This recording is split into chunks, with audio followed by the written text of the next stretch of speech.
এই মুহূর্তে ওপার বাংলার যারা মুসলিম ধর্মাবলম্বী অভিনেতা অভিনেত্রী আছেন তারা দাঁড়িয়ে বাংলার মাটিতে দাঁড়িয়ে প্রতিবাদ করুন, এই ঘৃণ্য হিন্দু অত্যাচারের বিরুদ্ধে কথা বলুন, তারপরে শুটিংয়ে নামান। আমরা চাই এখনো, কিন্তু এই মুহূর্তে তাদের বয়কট করতে হবে। যারা ওপারে অত্যাচার করবে আর এখানে এসে সিনেমা করবেন আর তারা প্রতিবাদ করবেন না, এটা তো হতে পারে না।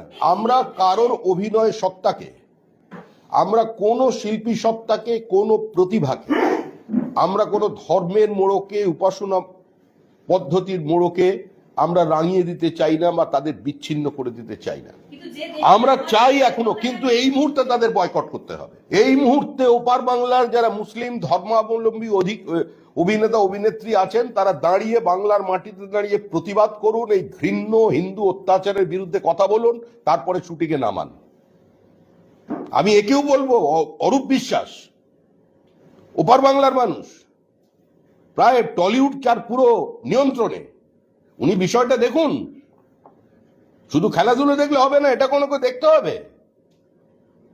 ওনার তো অনেক বিধি নিষেধ আরোপ করেছিলেন, অনেকের তপন সিনহার পর্যন্ত শুটিং এখানে বন্ধ হয়ে গিয়েছিল।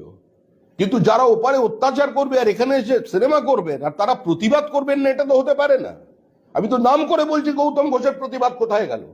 প্রসেনজিতের মতো একজন অভিনেতা, অন্তত তার থেকে তো সমাজ এটা প্রত্যাশা করে যে একটা কোনো কথা বলুন তিনি। সকলের নাম বলা সম্ভব নয়, সকলের নাম বলছি না।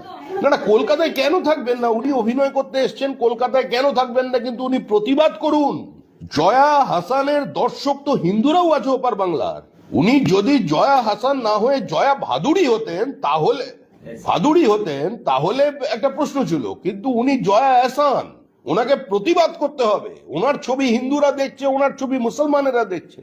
আমরা এই ঘৃণ্য রাজনীতি চাই না, কিন্তু শুধুমাত্র হিন্দু হয়ে জন্মানোটা কি অপরাধ? বাংলাদেশে জন্মানো অপরাধ, কিন্তু পশ্চিমবঙ্গে আমরা হিন্দু হয়ে জন্মাচ্ছি, এটা আমাদের অপরাধ।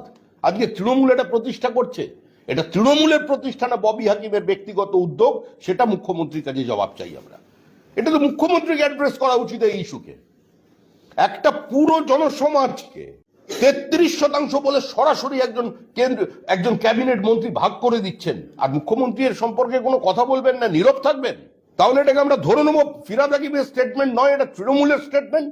তখন আমি আবেদন করছি সমস্ত হিন্দু তৃণমূল কংগ্রেসের যারা এমএলএ আছেন, এমপি আছেন, মন্ত্রী আছেন, সদস্য আছেন, তাদের কাছে।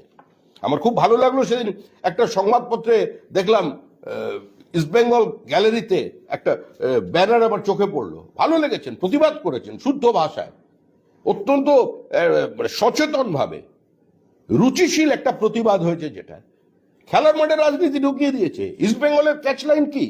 ছিন্নমূল মানুষের আকাশ ছোঁয়ার স্বপ্ন। তারা পর্যন্ত বিরোধিতায় নেমে গেছিলেন পয়লা বৈশাখ নিয়ে। 20শে জুনের ইতিহাসকে মুখ্যমন্ত্রী ভুলিয়ে দিয়ে পয়লা বৈশাখের জন্মদিন কারণ করছেন, কারণ এই মৌলবাদীদের যে অত্যাচার ছিল সেটা ভুলিয়ে দেওয়ার জন্য। আবার সেটা প্রতিষ্ঠিত হয়ে গেছে।